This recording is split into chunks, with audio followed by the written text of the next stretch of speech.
जय बोले अहिंसा परमो धर्म की। शासन नायक भगवान महावीर स्वामी की। आचार्य भगवान श्री कुंद कुंद महाराज की। आचार्य गुरुवर श्री विद्यासागर जी महाराज की। परंपराचार्य श्री समय सागर जी महाराज की। पूज्य मुनिवर प्रमाण सागर जी महाराज की।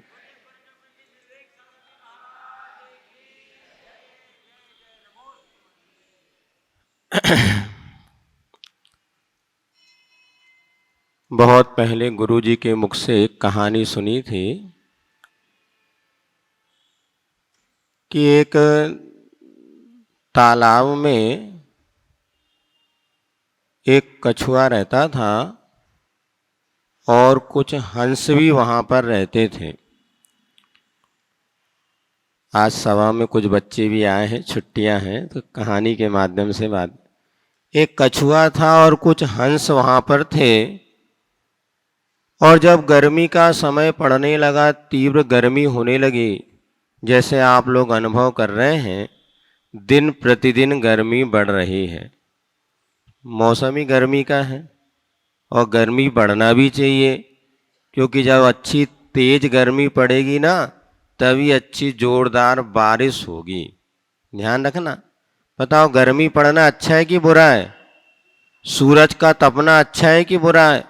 जितना सूरज तपेगा उतनी धरती की उर्वरा शक्ति भी बढ़ेगी। और फिर जब जोरदार बारिश होगी तो उसमें से अंकुर फूटेंगे, तो अच्छी फसल मिलेगी, तो सबका पेट भरेगा। सूरज तपे तपे रे माटी, तुझको तपना होगा।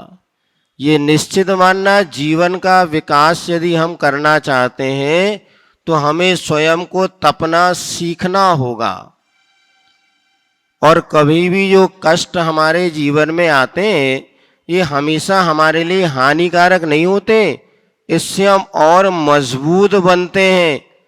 इसीलिए बचपन से ही हम लोगों को एक शिक्षा दी जाती थी, स्वावलंबन की शिक्षा। स्वावलंबन किसे कहते हैं? हर काम को अपने हाथ से करने की आदत।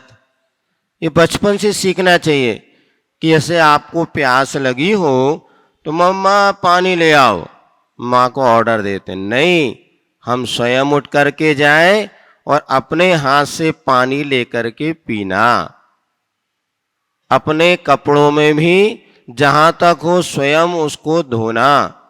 और जैसे आप लोगों ने रामायण देखी होगी, रामानंद से सीरियल आता था ना, उसमें राम लक्ष्मण शत्रुघ्न जब अपने गुरु के यहाँ पढ़ने गए तो क्या सीखा वहाँ पर? अपने हाथ से लकड़ी काट के लाते थे। देखा नहीं देखा आपने? सारे काम करते थे। और माता पिता के कामों में अपना सहयोग भी करना चाहिए। अपना काम अपने हाथ से करना सीखो। क्या कहा? अपना काम अपने हाथ से करना जितना आप सीखेंगे, कभी भी आप दुखी नहीं रहेंगे। और जितने आप पराश्रित रहेंगे, पग पग पर आपको दुख झेलना पड़ेगा। कहावत है, पराई सपने सुख नाई। हर काम अपने काम। अब भोजन बनाना, हाँ, हर बच्चों को भी भोजन बनाना सीखना चाहिए। कितनी उम्र से? 8 वर्ष के जो बच्चे हो जाते हैं, जिनकी उम्र 8 वर्ष की हो गई ना, वो बेटा मुनि महाराज बन सकता है, और बेटी अगर है तो आरिका बन सकती है। पता है दीक्षा लेने की उम्र कितनी? 8 वर्ष अंतर्मूर्ति के बाद सम्यक दर्शन की भी योग्यता आ जाती है, और मुनि और आरिका भी बन सकते। तो ये छोटे छोटे कार्य हम अपने हाथ से नहीं कर सकते। अभी गर्मी की छुट्टियां आने वाली हैं, तो जितने भी बच्चे हैं सबको एक मन बनाना कि आज हम माँ और पिताजी से कहेंगे कि इन छुट्टी में हमें आप खाना बनाना सिखाओ। क्योंकि जो बच्चे खाना बनाना सीख जाएंगे, उनको कभी भी बाजार की अवक्ष वस्तुएं खानी नहीं पड़ेंगी। और रोटी बनाना सीखो। रोटी बनाना अच्छा काम है कि गलत काम है? बोलो। इससे हमारा जीवन सुखी बनेगा कि दुखी बनेगा? अरे ये चौका चूल्हा चक्की क्या करना, हम तो MBA करेंगे और बिजनेस करेंगे। अरे ये एमबीए का पिताजी है। अच्छे मैनेजमेंट, रोटी बनाना, घर में अपना हर काम अपने हाथ से करने की कला सीखना।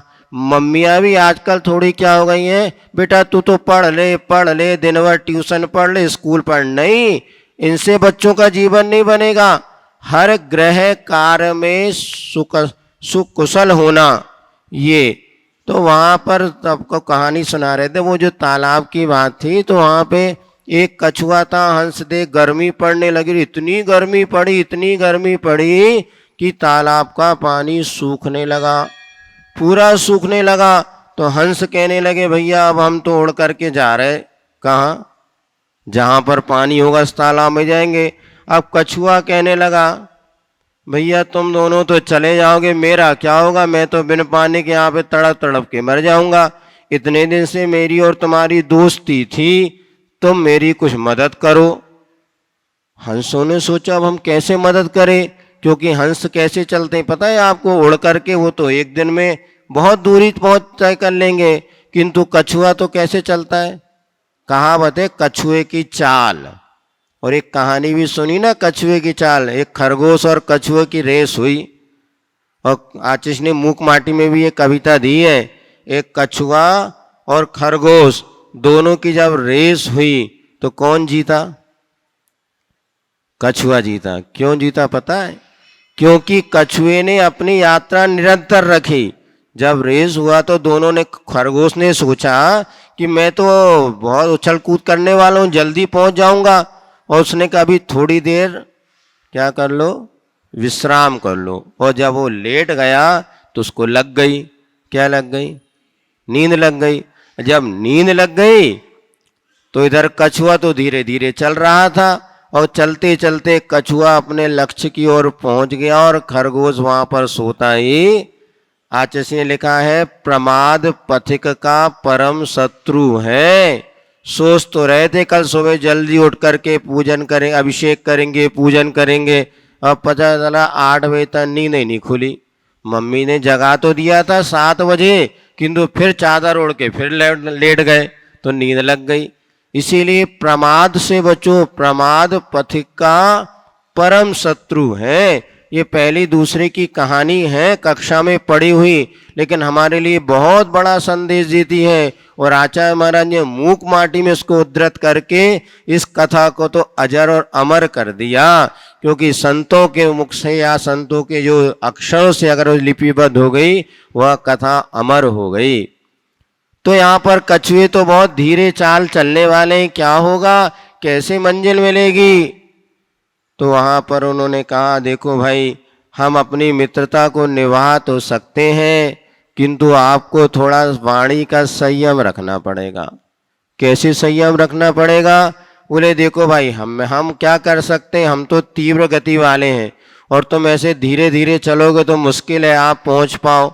फिर एक काम करते हैं, एक लकड़ी हम ले लेते हैं, उस दोनों हंस उस लकड़ी को अपनी चोंच में दबा लेंगे, बंद पकड़ लेंगे, और बीच में तुम क्या करना, अपने मुख के उसको लकड़ी को पकड़ लेना, और हम जब उड़ेंगे तो आप हमारे साथ उड़ करके दूसरी तरफ चले जाएंगे।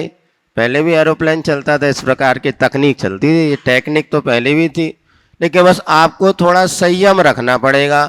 क्या रखना पड़ेगा? जब अपन इंदौर, भोपाल में, और ये कौन सा बाजार है, जवाहर चौक से निकलेंगे तो जवाहर चौक के बच्चे बहुत उद्यमी हैं, और जब तुम्हें देखेंगे तो ताली बजाएंगे, और ताली बजाएंगे, चिढ़ाएंगे उसके बाद, लेकिन तुमको उस समय संयम रखना पड़ेगा। यदि तुमने थोड़ा सा उनको जवाब देने के लिए मुख खोला तो क्या होगा, धड़ाम से नीचे गिर जा। आज हम क्या समझते हैं, जो बच्चे जितने जल्दी जवाब देते ना वो उतने इंटेलिजेंट, होशियार। महाराज हमारा बच्चा तो इतना होशियार है, एक जब कहो फटाफट 4 जवाब देता है। और एक बच्चा ऐसा है जो 4 बातें सुन करके भी चुपचाप रहता है, धीरे से एक आध बात बोलता है। बताओ कौन सा बच्चा अच्छा माना जाएगा, जो 1 सुन के 4 जवाब दे, या 4 सुन के 1 बार धीरे से बोले? बोलो कौन सा अच्छा है? माताओं तुम ही बताओ, तुम्हारी सबसे ज़्यादा ख्वाहिश है कि हमारा बच्चा इतना होशियार हो जाए, बिल्कुल हर चीज में एक्सपर्ट। आचार्य कई बार कहते थे माँ की तो अगर थोड़ी चले ना तो 10 साल में माँ बच्चे को कलेक्टर बना दे।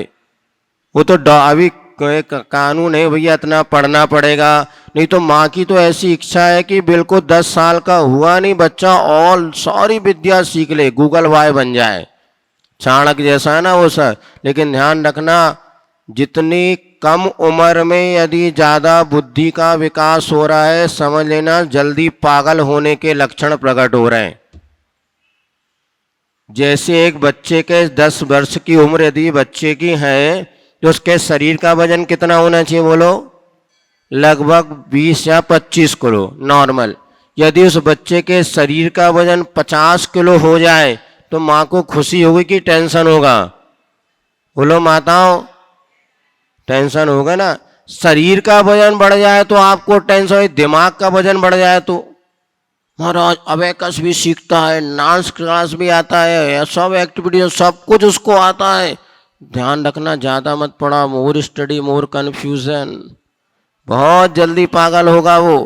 फिर उसको जैसा शरीर बढ़ रहा है वैसा ही बुद्धि का विकास होना चाहिए। क्रम क्रम से बुद्धि का विकास होगा तो आपके बेटा बेटी सुरक्षित रहेंगे, नहीं तो इतने लायक बन जाएंगे आपको ही नालायक घोषित कर देंगे। आजकल यही हो रहा है, बच्चों में इतना ज़्यादा आपने ज्ञान पहुंचा दिया, अब उनको लगता है मम्मी पापा तो बैकवर्ड है, इनको क्या समझ में आता है। हमसे पूछो जिंदगी कैसी जीना, हमसे पूछो कैसे मोबाइल चलाना, हमसे पूछो क्या करना है। ये जिंदगी बच्चों के लिए दुखदायक बन जाए। इसीलिए हमेशा ध्यान रखो, समस्या तो यही है, हम शरीर का वजन बढ़ जाता है तो दुखी हो जाते हैं और डॉक्टर की सलाह लेते हैं, लेकिन बच्चा होशियार ज़्यादा हो जाए तो बहुत खुश होते कि महाराज हमारा बच्चा इतनी कम उम्र में इतना ज़्यादा होशियार हो गया, दुनिया की चीज़ बताने लगा। ध्यान रखना, कम उम्र में अधिक ज्ञान भी हानिकारक हो सकता है। ज्ञान कैसा होना चाहिए? जो कि जीवन में उतरता चला जाए। जैसा कि आपने ये महाभारत में बताते हैं, जो अर्जुन युधिष्ठिर आदि 5 भाई थे और जब वे गुरुकुल में शिक्षा के लिए गए तो वहां पर गुरुजी ने उनको कहा एक पाठ याद करके आना। कौन सा पाठ याद करना? क्रोध नहीं करना, क्योंकि क्रोध क्या होता है? उस अंगार के समान है जो यदि कोई अंगार को फेंकेगा तो दूसरे का हाथ जले अथवा ना जले, किंतु स्वयं का हाथ तो जल ही जाता है। क्रोध करने वाले का खून जलने लगता है, क्रोध करने वाला अपना आपा खो देता है, और क्रोध करने वाले का कभी भी शारीरिक मानसिक विकास नहीं होता। तो सबसे बड़ा शत्रु कौन हो गया? क्रोध। तो हमें क्रोध नहीं करना। किसने पढ़ाया था? द्रोणाचार्य जी ने, या उनके गुरु जो थे उन्होंने बताया, बच्चों को पढ़ाया क्रोध नहीं करना। और दूसरे दिन सब बच्चे आए, बोले बोलो बच्चों पाठ याद हो गया? सबने कहा हाँ गुरुजी याद हो गया। कल क्या पढ़ाया था? क्रोध नहीं करना। सबने जवाब दे दिया। युधिष्ठिर चुपचाप बैठे, बोले तुम बताओ क्या पढ़ाया था? बोले गुरुजी मुझे पाठ याद हुआ नहीं। है गुरुजी डांट लगाई, इतना होशियार बच्चा इतना सा याद नहीं कर पाया, चलो खड़े हो जाओ कान पकड़ के, उठक बैठक लगाओ। अब बताओ, कान पकड़ के उठक बैठक लगाना बच्चों के लिए फायदेमंद है कि हानिकारक? फायदेमंद है। कान जब पकड़ते ना, जब कान खींचते हैं तो इससे बुद्धि का विकास होता है। इसलिए सब बच्चे अब मन बना लो, आज से कम 30 सेकंड के लिए अपने दोनों कान खींचेंगे, और उठक बैठक लगाओगे तो घुटने के दर्द नहीं होंगे, कमर अच्छी रहेगी। तो उठक बैठक लगाना कितने? 1 मिनट तक। बच्चों के बाप भी लगा सकते हैं, क्योंकि उनके मम्मी को भी कहा सब, तो कम से कम बुद्धि अच्छी चलेगी। अब पहले देखो राजा महाराजा कुंडल पहनते थे, अभी भी जो कुंडल पहनते थे उससे क्या होता? कान खींचे रहते थे, उससे बुद्धि बढ़ती है। तो ये सबसे बड़ी मेडिसिन है, कोई आपको दवाई खानी नहीं पड़ेगी। तो कोठा बैठे लगाया तो कहने लगा अरे, फिर दूसरे दिन फिर आओ, अब बोले याद हो गया, फिर भी युधिष्ठिर कहने लगे मुझे याद नहीं हुआ। तो गुरुजी ने फिर डांट लगाई, दिमाग में भूसा भरा है कि क्या भरा है, इतनी सी बात याद नहीं हो रही? गेट आउट, चले जाओ क्लास के बाहर, अब कल आना। फिर चले गए। फिर तीसरे दिन फिर आए, बोले गुरुजी ने फिर पूछा याद हो गया? तो कहना गुरुजी याद नहीं हुआ। तो गुरुजी ने एक चांटा लगाया। तो बोले गुरुजी याद हो गया, याद हो गया। अरे बोले इतनी सी बात चांटा लगाते से याद हो गई कि मुझे क्रोध नहीं करना है, तो ये बात तुम्हें 3 दिन से याद नहीं हुई? हाँ, इसीलिए हम जब स्कूल पढ़ते थे ना तो कहते थे मार पड़े धम धम और विद्या आवे छम छम। जब टीचर मारता था ना उससे बुद्धि का भी ट्यूशन पढ़नी नहीं पड़ती थी। अब टीचर की तुम लोग मार नहीं खा रहे इसलिए ट्यूशन पढ़नी पड़ी, वैसे भी ट्यूशन करना तो फैशन है। तो याद हो गया। तो बोले कैसे याद हो गया? बोले गुरुजी पहले दिन आपने कहा था क्रोध नहीं करना, उठक बैठक कर, तो भी मुझे गुस्सा नहीं आया। कल आपने मुझे भूसा भरा कहा तो भी मुझे गुस्सा नहीं आया, और आप जब चांटा लगाया तब भी मुझे क्रोध नहीं आया। अब मैं समझ गया कि क्रोध मुझे नहीं करना, और आपकी शिक्षा मेरे भीतर प्रवेश कर गई। ऐसी शिक्षा होनी चाहिए जो हमारे भीतर चले जाए। तो धीरे धीरे पढ़ेंगे ना तो शिक्षा भीतर जाएगी। जैसे बारिश का पानी होता ना, धीरे धीरे वर्षा होती है तो पानी जमीन में जाता है, और जोरदार बारिश हो जाए तो खेत की मिट्टी भी बहा करके ले जाता है। इसलिए माताओं से हमारा कहना है बच्चों को कम उम्र में ज़्यादा होशियार बनाने की आप कोशिश करना बंद कर दो। इधर वहाँ पर हंसों ने समझाया कि इस क्या करना है, बस तुम्हें संयम का पालन करना है, बोलना नहीं है। कोई कुछ भी करेगा आप शांत रहना। तो कछुए ने कहा ठीक है, जैसे आप कर रहे हैं वैसे हम करेंगे। बच्चे भी ऐसे होते हैं, माता पिता या गुरु जो समझाते हैं हाँ हम करेंगे, वैसा कह तो देते हैं, किंतु जब वो नहीं कर पाते तो क्या होता है। इसमें फिर आगे कथा में बताया था गुरुजी ने कि वो दोनों हंसों ने पर गए बढ़िया लकड़ी ले ली और उसमें और बीच दोनों को अपन पकड़ लिया, और बीच में कछुए ने भी उस लकड़ी को पकड़ लिया, और वो दोनों हंस उड़ने लगे। अब उड़ते उड़ते जब वो जा रहे थे तालाब की ओर तो बीच में क्या पड़ गया? भोपाल पड़ गया। अब भोपाल आ गए तो भोपाल के बच्चे तो फिर बच्चे ही हैं, वो तो सारे देश के बच्चे एक जैसे होते हैं। फिर भी यहाँ पर अपने से जहाँ आप रह रहे थे कि बात बता दी। अब जैसे ही वो निकले तो बच्चे छाली बजाने लगे, और देखो कैसे करिश्मा, कैसे कछुआ उड़ते जा रहा है। और बार बार जब उसको चिल्लाया थोड़ी देर तक उसको सहन हुआ, फिर बाद में कंट्रोल बाहर हो गया, आउट ऑफ कंट्रोल। अब उसका दिमाग सुनते सुनते दिमाग कहने चुप रहो, ऐसे उसने चिल्लाने के लिए वो चुप रहने के लिए चिल्लाया, और उसका मुख से लकड़ी छूट गई, धड़ाम से नीचे गिर गया। और वो गिर गया तो क्या हुआ? उसका तो जीवन ही नष्ट हो गया। हमारे जीवन में अगर संयम नहीं है, वाणी का संयम नहीं है, तो हमारा जीवन ऐसा ही दुखी और नष्ट होता चला जाता है। इसीलिए हमारे जी स्वावलंबन और संयम से रहने की कला हमेशा सीखनी चाहिए। हमारे यहाँ जैनाचार्यों ने बचपन से बच्चों में संयम कैसे पले तो 3 बातें बताई थी। एक तो रात्रि में भोजन नहीं करना, पानी छान के पीना, और प्रतिदिन देव दर्शन करना। इन बातों को अगर हमने से अभ्यास किया और पुरुषार्थ पूर्वक यदि हमने जैन कुल में जन्म लिया है तो हम कौन कहलाते हैं? जैनी। जैन किसे कहते हैं? जो जैन कुल परंपरा से अपने कहना चाहिए जो आचरण हमें मिला है इसका जो पालन करता है वो जैनी कहलाता है। तो नाम के जैन हैं कि काम के जैन है? बोलो, हमें नाम के जैन बनना कि काम के जैन बनना? काम के जैन बनना, सच्चे जैनी बनना है तो रात्रि में भोजन नहीं करना। मन बना लो, महाराज रात में भूख लगेगी तो, अरे कैसे लगेगी? आप मन को कहोगे मुझे रात में नहीं खाना, देखना भूख नहीं लगती। हमको कभी शाम को भूख नहीं लगती। क्यों नहीं लगती? मुनि महाराज के दर्शन किए ना आपने? मुनि महाराज कितने बार भोजन करते बताओ? एक बार भोजन हो। पानी कितने बार पीते? अब इतनी गर्मी में आप लोग ठंडाई पानी सब कुछ पीते, मुनि महाराज एक बार पानी पी करके और अपना जीवन चला सकते हैं। तो अपन देखो ना, हम जिन गुरुजी की दर्शन कर रहे हैं, गुरुजी की वंदना कर रहे हैं, जब वो एक बार पानी पी करके 24 घंटे चला सकते हैं तो क्या हम शाम को 7 बजे तक भोजन पानी लेकर के रात्रि में भोजन का त्याग नहीं कर सकते क्या? कोई बात नहीं, पूरा छोटे बच्चे भोजन नहीं त्याग करो तो रात में भोजन का त्याग कर दो, फल ले सकते हैं, नारियल पानी ले लो। ये सब अपन संयम पालन करेंगे तो विद्यार्थी जीवन में आनंद भी आएगा। तो सबसे पहला है कि हमें रात्रि में भोजन नहीं करना। नहीं महाराज, स्कूल की छुट्टी 2:30 बजे होती है, अब क्या करें, पहला भोजन ही हम 3 बजे करते हैं, गलत काम। मम्मी से कहो, माता पिता को, जब बच्चा स्कूल जाए तो उसके भरपेट भोजन करा के स्कूल भेजो। महाराज 8 बजे, हाँ 8 बजे बच्चा स्कूल जाता है, 7:30 बजे भोजन कराओ। 7:30 बजे जाता है तो 7 बजे भोजन, भरपेट भोजन, नाश्ता नहीं। नाश्ता दोपहर को करे, शाम को 3 बजे आए, खेले कूदे, 5 बजे अंतव करे, तो निश्चित उसका जीवन अच्छा बनेगा।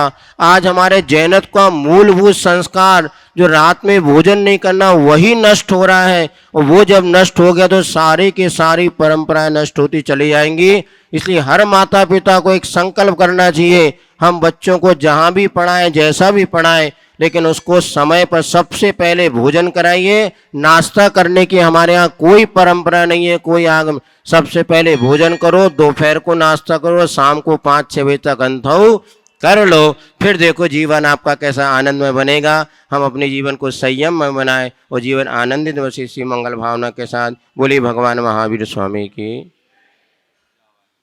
जिन वाणी के ज्ञान से सूझे लोकालोक, सो वाणी मस्तक नमो सदा दे तोय जोग। हे जिन वाणी भारती माँ तोय जपो दिन रैन, जो तेरी शरणा गए सो पावे सुख चैन।